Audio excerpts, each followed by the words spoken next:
साथियों, जैसा कि आप लोगों का क्लास 11 से दिसंबर मंथ का मासिक परीक्षा 2024 में होने जा रहा है, तो यह वीडियो जो है ना आपके लिए काफ़ी इंपॉर्टेंट होने वाला है। क्योंकि प्यारे बच्चों, आज के इस वीडियो में हम लोग क्लास 11 के लिए पॉलिटिकल साइंस का क्वेश्चन लेकर के आ चुके हैं। और इस वीडियो में हम आपको जो है ना पॉलिटिकल साइंस का ऑब्जेक्टिव सब्जेक्टिव दोनों का आंसर की भी बताएंगे और इसका PDF आप कहाँ से डाउनलोड कर पाएंगे, ये सारा चीज़ हम आपको इसी वीडियो में बताएंगे। तो वीडियो में बने रहिए और चैनल पे पहली बार अगर आप लोग आए हैं तो चैनल को सब्सक्राइब करके नोटिफिकेशन को जरूर ऑल पे प्रेस कर लीजिए, क्योंकि आर्ट्स में हम लोग ऑल सब्जेक्ट का क्वेश्चन पेपर जो है इसी चैनल पे अपलोड करेंगे। तो सभी लोग तैयार रहिए और आगे हम इसका PDF वगैरह भी डाउनलोड करने के लिए सीखेंगे बच्चों। तो चलिए यहाँ पर देख लीजिएगा, पॉलिटिकल साइंस के लिए विषय को 300 आपका 22 रहेगा और टाइम इसमें 1.5 घंटा का आपको दिया जाएगा। 50 मार्क्स का एग्जाम होगा बच्चों, ठीक है। तो आइए बिना देरी करते हुए स्टार्ट करेंगे। यहाँ पर देखेंगे आप लोग खंड अ में जो है ना, खंड अ में जो है ऑब्जेक्टिव क्वेश्चन है। टोटल 30 क्वेश्चन है, 25 क्वेश्चन का आपको जवाब देना है। तो चलिए एक एक क्वेश्चन को देखते हैं हम लोग। पहला क्वेश्चन यहाँ पर जो आपसे बोला जा रहा है, क्वेश्चन है किसने कहा राज ईश्वर का पृथ्वी पर अवतरण है। तो पहला का हो जाएगा ऑप्शन नंबर जो है ना बी, यानी कि हीगल का ये कहना था। ऑप्शन बी होगा पहला का। 2 नंबर क्वेश्चन है यहाँ पर देखिएगा, प्लेटो के अनुसार एक आदर्श राज्य की जनसंख्या क्या होनी चाहिए। तो एक आदर्श राज्य की जनसंख्या जो है 5040 होनी चाहिए। तो ऑप्शन नंबर ए में दिया गया है, तो ए नंबर जो है बिल्कुल ही राइट होगा क्वेश्चन नंबर 2 का। आगे हम लोग बात करेंगे नेक्स्ट क्वेश्चन का। तो अगला क्वेश्चन बोला गया है 3 नंबर जे ठीक है प्यारे बच्चों, देखिएगा JW गवर्नर की किताब का नाम क्या है। तो याद रखिएगा इनके किताब का जो नाम है वो है political science and government. Option number A हो जाएगा 3 नंबर क्वेश्चन का बिल्कुल ही सही। बात करेंगे नेक्स्ट क्वेश्चन का। तो यहाँ पर 4 नंबर क्वेश्चन बोला गया, राज वह इकाई है जिसके पास दंडाधिकारी शक्ति का एकाधिकार होता है। तो बिल्कुल ही 4 का याद रखिएगा, ऑप्शन नंबर डी होगा, यानी कि max weber. Right answer option D होगा। नेक्स्ट क्वेश्चन है 5 नंबर, रूसो के अनुसार एक आदर्श राज्य की जनसंख्या क्या होती है। तो आप 5 नंबर का याद रखिएगा, ऑप्शन नंबर डी होगा, यानी कि लगभग 10,000 होनी चाहिए। ऑप्शन डी होगा। नेक्स्ट क्वेश्चन की ओर बढ़ेंगे। तो अगली क्वेश्चन यहाँ पर जो है ना 6 नंबर आपसे बोला गया, जीन बोंदा ने निम्नलिखित में से किस किताब को लिखा है। तो आप 6 नंबर का याद रखिएगा, ऑप्शन नंबर डी होगा, यानी कि the mix book of the Republic. Option number D जो है बिल्कुल ही करेक्ट हो जाएगा। चलिए आगे हम लोग बढ़ते हैं नेक्स्ट क्वेश्चन की ओर। तो अगली क्वेश्चन यहाँ पर आपसे 7 नंबर बोला जा रहा है। प्रश्न है, किसने कहा राज्य का जन्म मनुष्यों की मूल आवश्यकताओं के कारण हुआ और उत्तम जीवन की सार्थकता के लिए ही राज्य का अस्तित्व बना हुआ है। तो बिल्कुल 7 नंबर का ऑप्शन आपका यहाँ पर हो जाएगा ए, यानी कि अरस्तु का कहना है। राइट आंसर ऑप्शन ए होगा। नेक्स्ट क्वेश्चन है 8 नंबर, किसने कहा प्रत्येक राज्य को उसके द्वारा नागरिकों को प्रदत्त अधिकारों के आधार पर ही जाना जा सकता है।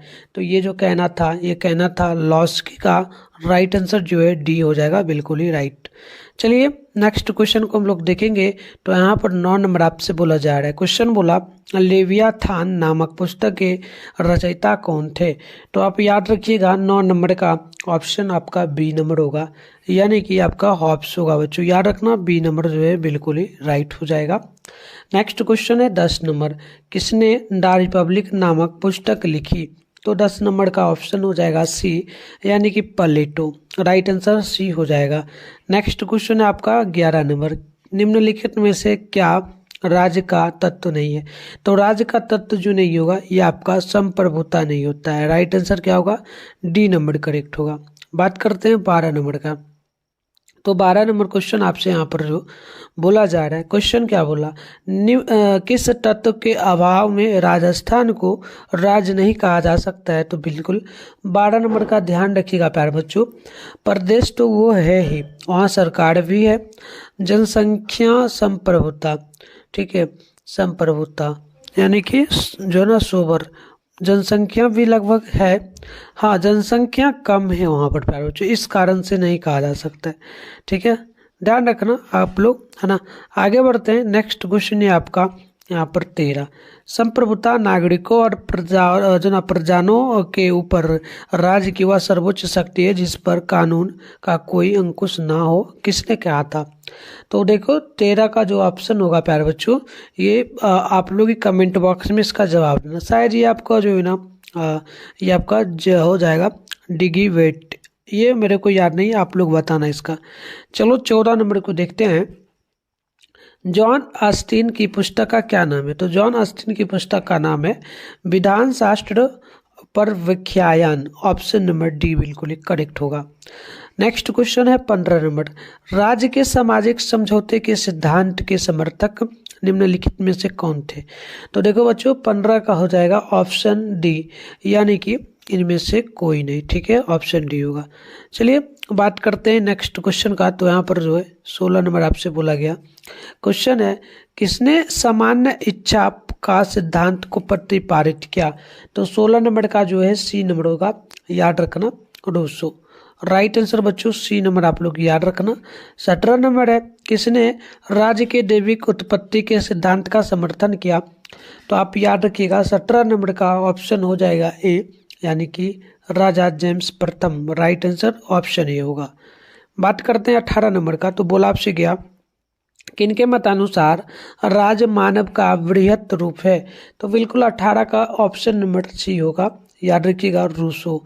राइट। नेक्स्ट क्वेश्चन का तो 19 नंबर है कि सोशल कॉन्ट्रैक्ट पुस्तक के लेखक कौन था? तो आप 19 नंबर का याद रखना बच्चों, इसका बिल्कुल ही ऑप्शन नंबर सी होगा, यानी कि रूसो। राइट आंसर सी होगा, है ना। चलिए आगे बढ़ते हैं। क्वेश्चन नंबर 20 है, राजनीति शास्त्र का जनक किसे कहा जाता है बच्चों, है ना।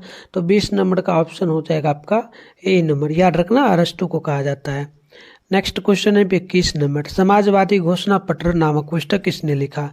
तो आप 21 का याद रखना, ऑप्शन नंबर सी हो जाएगा, यानी कि मार्क्स ने लिखा था, कार्ल मार्क्स, है ना, सी नंबर होगा। चलिए आगे हम लोग बढ़ेंगे। तो नेक्स्ट क्वेश्चन है आपका 22 नंबर, पॉलिटिकल सिस्टम नामक पुस्तक की रचना किसने किया? तो 22 नंबर का ऑप्शन ए हो जाएगा, डेविड स्टन ने, ऑप्शन ए होगा। नेक्स्ट क्वेश्चन 23 है, निम्नलिखित में से कौन कानूनी प्रभुसत्ता का समर्थन है? तो बिल्कुल आप 23 का याद रखना, ऑप्शन हो जाएगा ऑस्टिन। राइट आंसर ए होगा।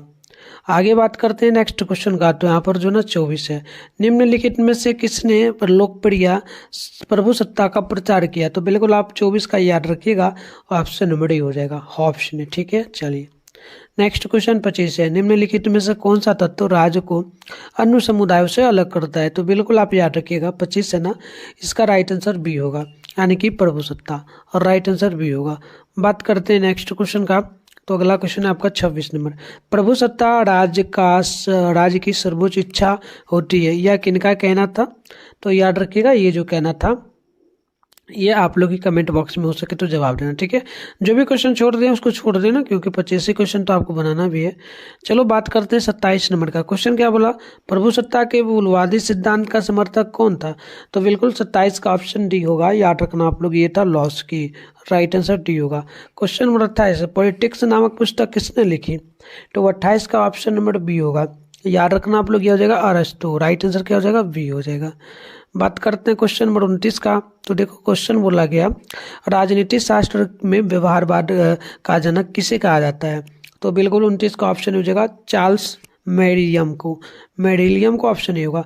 30 है कि ए ग्रामर ऑफ पॉलिटिक्स नामक पुस्तक किसने लिखी? तो इसका डी हो जाएगा लॉस्की। तो इस प्रकार से हमने बच्चों टोटल 30 ऑब्जेक्टिव को देख लिया। अब बात करके नोटिफिकेशन कॉल पे प्रेस कर लेना, ताकि नेक्स्ट जो आपका एग्जाम होने वाला है, geography, Hindi, English, history, home science, सारे सब्जेक्ट का पेपर अपलोड करेंगे तो आपको नोटिफिकेशन मिलेगा, आप आराम से देख पाएंगे। और आगे इसका पीडीएफ कहाँ से आप डाउनलोड कर पाएंगे, ये सारा चीज़ हम आपको सिखा देंगे, ऑब्जेक्टिव सब्जेक्टिव एक साथ में। ठीक है, चलिए लघुत्तरीय क्वेश्चन है, टोटल 10 क्वेश्चन है, आपको जो है ना इसमें से 5 क्वेश्चन का जवाब देना है। एक क्वेश्चन 2 नंबर बोला है, 10 नंबर आपको मिलेगा। तो पहला क्वेश्चन आप यहाँ पर देखेंगे जो आपसे बोला जा रहा है। पहला क्वेश्चन आपसे यहाँ पर बोला गया कि राजनीतिक विज्ञान की परंपरागत परिभाषा को स्पष्ट करें। दूसरा है जो ना माया राजनीति सत्ता का अध्ययन क्या है। अगला क्वेश्चन है आपका कि राजनीति का अध्ययन राष्ट्र से शुरू और राष्ट्र पर समाप्त होता है, संक्षिप्त में आपको वर्णन करना है। अगली क्वेश्चन यहाँ पर बोला गया है 4 नंबर, उत्तर व्यवहारवादी क्रांति क्या है। और 5 नंबर है राज्य की उत्पत्ति के दैनिक सिद्धांत का संक्षिप्त विवेचना करें। बात करते हैं हम लोग 6 नंबर क्वेश्चन का। तो 6 नंबर आपसे बोला लोकप्रिय प्रभुसत्ता क्या है। अगर अगला क्वेश्चन 7 नंबर है नकारात्मक स्वतंत्रता से आप क्या समझते हो। और 8 नंबर है वैध और वास्तविक प्रभुसत्ता का अर्थ क्या है। आगे देखेंगे नेक्स्ट क्वेश्चन यहाँ पर बोला गया 9 नंबर राष्ट्र और सरकार में क्या अंतर है। 10 नंबर में आपसे बोला गया राजनीति शास्त्र के अध्ययन की ऐतिहासिक पद्धति का संक्षिप्त वर्णन करें। आगे हम लोग देखेंगे तो यहाँ पर जो है दीर्घ उत्तरीय क्वेश्चन आपसे बोला गया। दीर्घ उत्तरीय में टोटल जो है इसमें टोटल 5 क्वेश्चन है, 3 क्वेश्चन का ही जवाब देना है। एक क्वेश्चन 5 मार्क्स बोला 15 नंबर आपको मिलेगा। तो यहाँ पर देखेंगे सबसे पहला 11 नंबर क्वेश्चन है राजनीतिक विज्ञान की परंपरागत और आधुनिक परिभाषाओं का आलोचनात्मक विश्लेषण करें। 12 नंबर है राजनीति विज्ञान के अध्ययन की व्यवहारवादी पद्धति की विशेषताओं पर एक संक्षिप्त निबंध लिखे। 13 नंबर है राष्ट्र से आप क्या समझते हैं इसके तत्वों का वर्णन करें। और 14 नंबर है ऑस्टिन के प्रभुसत्ता सिद्धांत की आलोचनात्मक व्याख्या करें। अगला क्वेश्चन है 15 नंबर प्रभुसत्ता के बहुलवादी सिद्धांत का पर एक निबंध लिखे। तो इस प्रकार से हमने टोटल क्वेश्चन को देख लिया। इसका आंसर भी है हमारे पास, आप देख सकते हो पॉलिटिकल साइंस है आपका, ठीक है। और इसका यहाँ पर आंसर पहला क्वेश्चन का है। अभी मैं आपको इसका पीडीएफ भी बताऊंगा। उससे पहले आंसर बताने से पहले जो है ये पूरा का पूरा पीडीएफ मैं आपको दे देता हूँ कहाँ पर मिलेगा, ठीक है। पहले सीख लो आप लोग। इसके लिए आपको गूगल ओपन कर लेना होगा और वहाँ जाके मिठुन स्टडी सेंटर सर्च करके आप लोग जो है डाउनलोड कर पाएंगे। चलिए फटाफट से हम लोग सीख लेते हैं कैसे डाउनलोड करना है। इसके लिए सबसे पहले प्यार बच्चों आप अपने फोन में गूगल को ओपन करिए, सर्च बार के आइकन पे क्लिक कर लीजिए। और अभी आप इस चैनल पे जो वीडियो देख रहे हो चैनल का नाम है मिठुन स्टडी सेंटर। जो है फटाफट से आप लोग आकर के गूगल में सर्च कर लीजिए। फिर ऊपर करिएगा फर्स्ट में जो है मिठुन स्टडी सेंटर का ऑफिशियल वेबसाइट यहाँ पर दिखेगा, इस पर आप क्लिक कर लीजिए। क्लिक करते इस प्रकार से इंटरफेस ओपन होगा। आराम से स्क्रॉल डाउन करके ऊपर आप लोग करेंगे तो आप देखेंगे बच्चों यहाँ पर जो है ना आपके सामने क्लास 11th का सेशन जो है देखने को मिल जाएगा। तो यहाँ थोड़ा सा नीचे आपको और बढ़ना है, ठीक है। चलिए यहाँ देखिए आपके सामने जो है क्लास 11th का सेशन जो देखने को जो आपको मिल रहा है ना, क्लास 11th दिसंबर monthly exam all subject question paper download 2024 ये लिखा हुआ है, इस पर क्लिक करिएगा। इस प्रकार से जो है आपके सामने इंटरफेस ओपन होगा। आराम से यहाँ पर ऊपर करेंगे तो देखिए ऑल सब्जेक्ट का क्वेश्चन पेपर आपको मिल जाएगा। यहाँ पर आर्ट्स में सारे सब्जेक्ट है, साइंस कॉमर्स का भी मिल जाएगा। तो फिलहाल नीचे इस प्रकार से करना है आपको। यहाँ पर आपके सामने जो है व्हाट्सएप ग्रुप का लिंक मिल जाएगा प्यारे बच्चों, आप इसे भी ज्वाइन कर लेना और टेलीग्राम ग्रुप को भी। थोड़ा नीचे बढ़ोगे थोड़ा सा तो यहाँ पर देखोगे ये रहा साइंस का, इस पर आप क्लिक मत करना। ये रहा आर्ट्स का बच्चों, ठीक है। यहाँ पर ऑल सब्जेक्ट है, political science, geography, Hindi, English सारे सब्जेक्ट है आप यहाँ पे देख पाओगे ऑल सब्जेक्ट का, ठीक है। जो भी करना होगा कर लेना। फिलहाल हम लोग पॉलिटिकल का करते हैं। पॉलिटिकल है ना सामने डाउनलोड लिखा है, इस पर क्लिक करिएगा। इस प्रकार से इंटरफेस ओपन होगा। आराम से स्क्रॉल डाउन करके ऊपर करेंगे तो यहाँ पे देखेंगे बच्चों आपके सामने जो है सबसे पहले नीचे करके आइएगा तो यहाँ पर ऑब्जेक्टिव का आंसर की कंप्लीट जो आपको मिल जाएगा बच्चों। यहाँ पर देख लीजिएगा पूरा टोटल 300 क्वेश्चन का उत्तर आपको यहाँ पर देखने को मिलेगा। एंड सब्जेक्टिव की बात करेंगे ना तो बच्चों यहाँ पर जो है आपके सामने देख लीजिए। तो प्यारे बच्चों यहाँ पर देखेंगे शॉर्ट क्वेश्चन में जो है ना आपको 5 क्वेश्चन का उत्तर यहाँ पर देखने को मिल जाएगा। और लॉन्ग क्वेश्चन की अगर हम लोग बात करेंगे तो लॉन्ग क्वेश्चन में जो है ना आपको यहाँ पर 3 क्वेश्चन का उत्तर प्रॉपर देखने को मिलेगा। तो बच्चों यहाँ से कंप्लीट आप आकर के जो है ना आंसर अच्छे से डाउनलोड कर पाओगे। इसके अलावा आप सारे सब्जेक्ट का यहाँ से डाउनलोड कर सकते हो। ज्योग्राफी का भी करना होगा ना सामने डाउनलोड लिखा है, इस पर क्लिक करके कर लेना। जो भी सब्जेक्ट करना होगा सामने डाउनलोड लिखा है, क्लिक करके आप डाउनलोड कर लेना। तो चलिए यहाँ पर आपको जो है प्यारे बच्चों परिभाषा लिखना था पहला क्वेश्चन में कि राजनीतिक विज्ञान क्या है। तो वह विज्ञान है जो मानव के एक राजनीति और सामाजिक प्राणी होने के नाते उससे संबंधित राज्य और सरकार दोनों संस्थाओं का अध्ययन करता है। राजनीतिक विज्ञान अध्ययन का एक विस्तृत विषय या क्षेत्र भी हो सकता है। अब देखो बात करते हैं हम लोग 2 नंबर क्वेश्चन का उत्तर। तो दूसरा का उत्तर होगा राजनीतिक विज्ञान कोई प्रयोगशाला की विधि या प्रक्रिया नहीं है जिसे किसी खास प्रयोगशाला में किन्हीं विशेष उपकरणों के साथ ही संपन्न किया जा सकता हो। देखिए सत्ता प्राप्त करने के तरीके एक ही प्रकार की राजनीतिक व्यवस्था में समान होते हैं, चाहे आपका देश हो या फिर विश्व का कोई भी देश हो। यहाँ तक कि आपका परिवार और आपके समाज में भी उसी प्रकार की क्रियाओं का अनुसरण कर सत्ता पर काबिज हुआ जाता है ना। तो चलिए आगे हम लोग बात करते हैं। चौथा नंबर का उत्तर होगा। चौथा का उत्तर होगा व्यवहारवादियों के अनुसार बुद्धिजीवों के संघर्षों और समुदायों को ज्ञान अर्जन तक ही सीमित न रह करके मानव मूल्यों की रक्षा के हेतु संघर्ष करना चाहिए। इस प्रकार स्टर्न उत्तर व्यवहारवाद के जो है ना अध्ययन से राजनीतिक विज्ञान की व्यावसायिक, शैक्षणिक तथा मूल्यात्मक स्वरूप पूर्णतया परिवर्तित कर देना चाहता है। चलिए बात करते हैं हम लोग 5वां नंबर क्वेश्चन का। तो 5वां का जो उत्तर होगा बच्चों राज्य की उत्पत्ति का देवी सिद्धांत। इस सिद्धांत के अनुसार राज्य का निर्माण ईश्वर ने किया। राजा ईश्वर का प्रतिनिधित्व होता है और उसी की इच्छानुसार शासन करता है। उसे समस्त शक्तियां और अधिकार ईश्वर से ही प्राप्त होते हैं वह प्रजा के प्रति नहीं बल्कि ईश्वर के प्रति भी उत्तरदायी होता है। बात करते हैं 6 नंबर क्वेश्चन का उत्तर। तो प्रभुसत्ता की जो ना सर्वसत्तावादी धारणा में प्रभावशाली हस्तक्षेप जो ना 18वीं सदी में किया गया, जब जयाक जॉक रूसो ने रोकप्रिय प्रभुसत्ता की अवधारणा पेश की।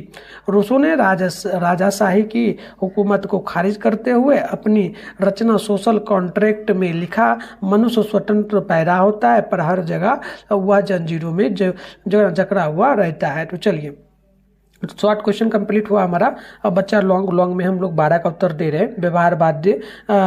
व्यवहारवाद की इस किस्म के अनुसार मनोविज्ञान केवल तभी सच्ची वैज्ञानिकता का वाहक हो सकता है जब वह अपने अध्ययन का आधार व्यक्तित्व की मांसपेशियों और ग्रंथि मूलक अनुक्रियाओं को बनाए। आगे हम बात करेंगे इसी में, तो आगे लिखिएगा राजनीतिक विज्ञान में बिहेवियरिज्म एक ऐसा प्रभावशाली राजनीतिक सिद्धांत है जिसने राजनीति अध्ययन करने में मूल्यों को तरजीह देने का विरोध किया। तो चलिए हम बात करेंगे 13 नंबर क्वेश्चन का उत्तर होगा। तो 13 का जो उत्तर होगा बच्चों, राष्ट्र निर्माण में ये शब्द 2 शब्दों से मिलकर बना है, राष्ट्र और निर्माण। इसीलिए राष्ट्र निर्माण का अर्थ यही है, वह राष्ट्र जो अपने इतिहास और संस्कृति के संबंधन एवं संरक्षण के लिए प्रयत्नशील हो एवं अपनी संस्कृति को मानने वाले एवं सम्मान करने वाले लोगों के द्वारा संचालित रहो, ऐसे राष्ट्र का निर्माण ही राष्ट्र निर्माण कहलाता है। बात करते हैं 14 नंबर क्वेश्चन का उत्तर। तो ऑस्टिन के अनुसार प्रभुसत्ता की परिभाषा, यदि एक निश्चित मानक श्रेष्ठ स्वभावता उसी प्रकार के किसी मानव श्रेष्ठ के आदेशों का पालन करने का अभ्यस्त न हो और समाज के बहुसंख्यक लोग स्वभावता उसके आदेशों का पालन करते हो, तो उस समय में वह निश्चित मानव श्रेष्ठ है और वह समाज, राजनीति तथा स्वतंत्र